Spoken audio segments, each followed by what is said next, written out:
বানত ডুবিল সমগ্ৰ চৰাইদেউ আৰু বান ওলাই যোৱাৰ পাছত আমি চৰাইদেউ যি টেঙাপুখুৰী চুমনি গাঁৱৰ অঞ্চলত উপস্থিত আছোঁ আৰু মই সামগ্ৰিক পৰিৱেশ দেখুৱাবলৈ অনুৰোধ জনাইছোঁ আচলতে বিধ্বস্ত হৈ পৰিল গ্ৰাম্য যি অৰ্থনীতি ভেটি আচলতে চুৰমাৰ হৈ পৰিল বিধ্বংসী বানৰ কবলত পৰি আৰু এয়া হৈছে চুমনি গাঁৱৰ বানাক্ৰান্ত ৰাইজৰ দুৰ্দশা মই ইয়াত দেখুৱাইছোঁ ইয়াৰ পৰিৱেশ এই চুমনি গাঁৱৰ প্ৰতি ঘৰ বাসিন্দাৰ আজি অৱস্থা এনে এই পলস বুজন পৰিমাণৰ পলস পৰিছে মই ভিতৰলৈ সোমাই যাবলৈ চেষ্টা কৰিম এটি বাসগৃহলৈ আহিছোঁ আমি আৰু এই বাসগৃহটোৰ পৰিৱেশ চাওক মই আপোনাৰ ওচৰলৈ আহিছোঁ আপোনাৰ নাম কি আছিলে সীমা বৰা এইটো অঞ্চলৰ সকলোৱে বানত এনে অৱস্থা হৈছে প্ৰায় মানুহে হৈছে আপোনাৰ গোটেই বাসগৃহ মানে চবেই শেষ হৈ গ'ল সাহাৰ্য পাইছেনে এতিয়া সাহাৰ্য পাইছে ঠিকেই আছে আপোনাৰ ঘৰখন বনাবলৈ যথেষ্ট অৰ্থ প্ৰয়োজন হ'ব কেনেদৰে ঘৰখনৰ সম্পদসমূহ গোটাব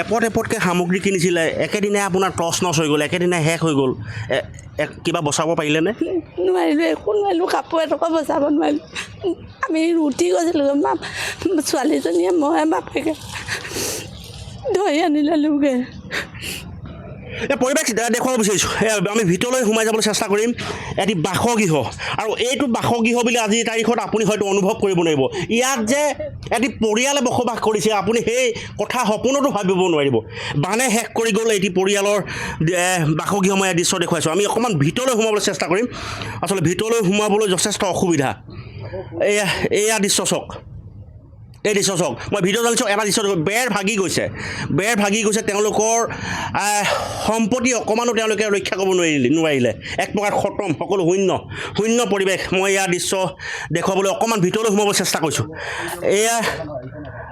এয়া চাওক এটি টেলিভিছন এনেদৰে বোকাৰ মাজত পৰি আছে আৰু এইটো পৰিয়ালে বৰ্তমান বাসগৃহলৈ আহিব নোৱাৰা পৰিৱেশ এটা সৃষ্টি হৈছে মই সোমাই আহিছোঁ আমি যথেষ্ট কৰুণ পৰিৱেশ চৰাইদেউ জিলাৰ যি টেঙাপুখুৰী চুমনি গাঁৱৰ এই পৰিৱেশ চাওক ইয়াৰ অধিকাংশ বাসগৃহত আচলতে এনে এটা পৰিৱেশ আৰু এই পৰিৱেশত আচলতে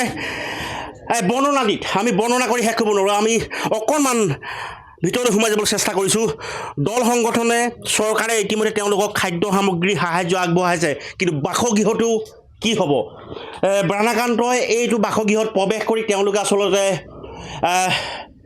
দুখৰ সাগৰত সোমাই পৰিছে মই এই দৃশ্য দেখাইছোঁ এইটো টেলিভিছন আছিল দুদিন আগলৈকে বা 4 দিন আগলৈকে আচলতে এই টেলিভিছনটোত তেওঁলোকে বিভিন্ন অনুষ্ঠান উপভোগ কৰিছিল কিন্তু আজিৰ পৰিৱেশ চাওক আজি এই পৰিৱেশ এটি বাসগৃহ জৰাজীৰ্ণ বাসগৃহ বানে টচ নচ কৰি গৈছে এই বাসগৃহটো বানৰ কোবাল সোঁতত টিং পৰ্যন্ত উটি গৈছে বাসগৃহৰ বেৰ পৰ্যন্ত উটি গৈছে মই অকণমান সামগ্ৰিক দৃশ্য দেখুৱাবলৈ অকণমান আগুৱাই যাবলৈ চেষ্টা কৰিছোঁ যথেষ্ট কৰুণ পৰিৱেশ আৰু যিকোনো মুহূৰ্তত আচলতে এই ঘৰটো ভাগি পৰা চান্স আছে আৰু ইয়াত চাওক এনেদৰে অতি ভয়ংকৰ দৃশ্য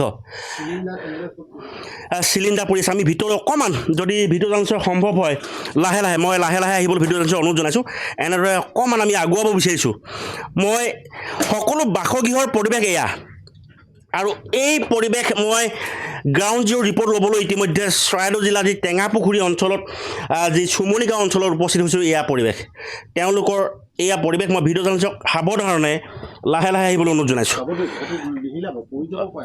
বহুত আচলতে ভয়ংকৰ পৰিৱেশ ইয়াত এটা চিলিণ্ডাৰ আছে ইয়াত চিলিণ্ডাৰটো পৰি থকা মই দৃশ্যটো অকণমান দেখুৱাবলৈ ভিডিঅ' অনুৰোধ জনাইছোঁ এই এটা চিলিণ্ডাৰ তেওঁলোকৰ এই চিলিণ্ডাৰটো এনেদৰে ইয়াত পৰিত্যক্ত অৱস্থাত আছে ইয়াত গেছৰ তেওঁলোকৰ ৰন্ধন হয়তো এইটো তেওঁলোকৰ পাকঘৰ আছিল এয়া পৰিৱেশ অতি দুৰ্বিষহ জীৱন বানাক্ৰান্তৰ এই কৰুণ প্ৰতিছবিখন আচলতে সকলোকে মৰ্মান্তিক কৰি তুলিব আৰু এই পৰিৱেশৰ মাজত এইসকল বানাক্ৰান্তই পানী সামান্য কমাত তেওঁলোকে বাসগৃহলৈ আহিছে কিন্তু বাসগৃহলৈ আহি আচলতে মূৰে কপালে হাত দিবলগীয়া এটা অৱস্থা মই বাহিৰলৈ অকণমান ওলাই যাবলৈ চেষ্টা কৰিম অকণমান বাহিৰলৈ গৈছোঁ বৰ সাংঘাতিক পৰিৱেশ আচলতে এই পৰিৱেশটো কল্পনা কৰিব নোৱাৰা এটা পৰিৱেশ চকুৰে নেদেখিলে আচলতে এই বানৰ বিভীষিকাময় যি পৰিৱেশ এই পৰিৱেশটো আচলতে আপুনি কল্পনা কৰিব নোৱাৰিব মই অকণমান বাহিৰলৈ গৈছোঁ বাহিৰলৈ যাবলৈ চেষ্টা কৰিছোঁ যথেষ্ট প্ৰতিকূল পৰিৱেশ এই পৰিৱেশৰ মাজত আচলতে এই বানাক্ৰান্তৰ ৰাইজসকল নিজৰ নিজৰ বাসগৃহত উপস্থিত হৈছে। মই আপোনাৰ ওচৰলৈ আহিছোঁ। বান কমিছে, এতিয়া আপোনালোকে ঘৰখনলৈ আহিছে। ঘৰখনৰ যিটো অৱস্থা অতি আচলতে দুখজনক। কি ক'ব? কি ক'ম, অৱস্থা সকলোৱে একেই হৈছে। মোৰ ঘৰখনৰ পাকঘৰটো নিলে, যিবা ল'ৰাটোৱে ইনকম কৰি খুৱাই আছিলে বেটেৰী এখন চলাই, সেই বেটেৰীখনো উঠিলে পানীত। মোৰ এতিয়া হাঁহকেইটাও গ'লগৈ, গৰু ছাগলীও গ'ল, চব গ'ল। মোৰ একোৱেই নাই এতিয়া, সেইবোৰ বয় বস্তু পৰি ধৰি। ঘৰখন সজাবলৈ যথেষ্ট কষ্ট কৰিছিল, এপতকৈ সামগ্ৰী কিনিছিল, একেদিনাই গোটেই সামগ্ৰীসমূহ নষ্ট হৈ গৈছে, গোটেই সামগ্ৰীসমূহ বানত উটি গৈছে। চৰকাৰলৈ কিবা আহ্বান জনাব আপোনালোকে? কিনো জনাম, তেওঁতো জানিছে, শুনিছে, দেখিছে ন বাৰু। তথাপিতো তাৰ মাজতে কওঁ, যদি আৰু মহোদয়ে আমাক কিবা কিবা কৰে, চাই যদি ৰাইজৰ লগতে মোকো যেন সঁহাৰি দিয়ে, সেইটোহে ভাবিছোঁ আৰু। এয়া আছিল তেওঁলোকৰ মন্তব্য। আচলতে কোনেও কাকো সহায় কৰিব নোৱাৰা এটা পৰিৱেশ। চুমনি গাঁৱত ভয়ংকৰ বানৰ পৰিপ্ৰেক্ষিতত আচলতে গাঁওখনৰ 95% লোক আচলতে টচ নচ হৈ গৈছে। তেওঁলোকৰ ঘৰৰ ভেটি টচ নচ হৈ গৈছে, তেওঁলোকৰ পশুধন উটি গৈছে, হাঁহ কুকুৰা উটি গৈছে, ঘৰৰ মূধচৰ ওপৰেদি পানী বৈছিল। আৰু তাৰ পাছত আচলতে ইজনে আনজনক সহায় কৰিব নোৱাৰা এটা পৰিৱেশ। আৰু শেহতীয়াকৈ ৰাজ্য চৰকাৰৰ প্ৰশাসনেই হওক, অসম চৰকাৰে হওক, বিভিন্ন দল সংগঠনেই হওক, তেওঁলোকক যৎপৰোনাস্তি খাদ্য সামগ্ৰী সাহায্য হিচাপে বিতৰণ কৰিছে। কিন্তু কিমান দিনলৈ? আৰু তেওঁলোকৰ মৰমৰ ঘৰখন সজাবলৈ নিশ্চয় যথেষ্টখিনি আপোনাৰ টকা পইচা প্ৰয়োজন হ'ব। টকা পইচা পাব পাৰে কেনেদৰে? আপুনি বিচনাখন প্ৰয়োজন হ'ব, আপোনাৰ এটা চিলিণ্ডাৰ প্ৰয়োজন হ'ব। মই টিভিটো দেখিছোঁ, টিভিটো পৰি আছে। নিশ্চয় গোটাবলৈ যথেষ্টখিনি টকা পইচা লাগিব।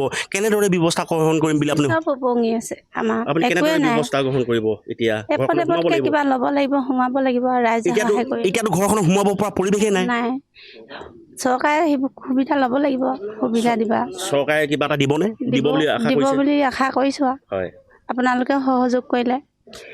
এয়া আছিল তেওঁৰ মন্তব্য। আৰু এনেদৰে আমি গ্ৰাউণ্ড জিৰ' ৰিপৰ্ট কিছু দেখাবলৈ চেষ্টা কৰিছোঁ। আচলতে চৰকাৰৰ ৰজাঘূৰি আমি দৃষ্টিগোচৰ কৰিব বিচাৰিছোঁ। আচলতে এনেদৰে বন্যাকান্তই বানপানী কমাৰ পাছতে নিজৰ বাসগৃহত প্ৰৱেশ কৰি তেওঁলোকে শোকত ভাগি পৰিছে। আৰু এয়া হৈছে পৰিৱেশ, আৰু এই পৰিৱেশটো আমি বিভিন্ন স্থানৰ পৰা দেখুৱাবলৈ চেষ্টা কৰিম। আৰু এই ক্ষেত্ৰত বিভাগীয় কৰ্তৃপক্ষ কেনেদৰে ব্যৱস্থা গ্ৰহণ কৰিব নিশ্চয় অতি লক্ষণীয় হ'ব। মই আপোনাৰ ওচৰলৈ আহিছোঁ। সমগ্ৰ গাঁওখন নিশেষ হৈ গৈছে। আপোনাৰ মৰমৰ ঘৰখন শেষ হৈ গৈছে। চৰকাৰী সাহায্য হিচাপে আপুনি খাদ্য সামগ্ৰী পাইছে, কিন্তু পৰৱৰ্তী সময়ত আপোনাৰ ঘৰখন সজাবলৈ নিশ্চয় যথেষ্ট অৰ্থ প্ৰয়োজন হ'ব। চৰকাৰক কিবা আহ্বান জনাব?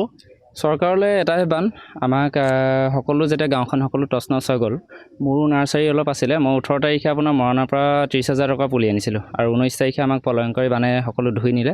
গতিকে চৰকাৰলৈ আহ্বান, আমাৰ ঘৰখনতো একো নায়েই।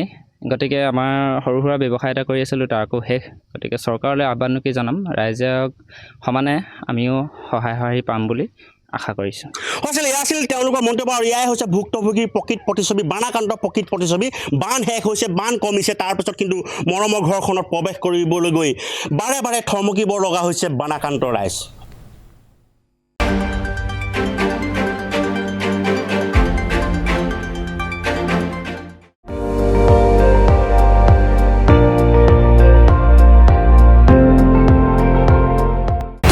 আপুনি চাই আছে ND24, সৰ্বশ্ৰেষ্ঠ নহয় সৰ্বোত্তমৰ দৌৰ।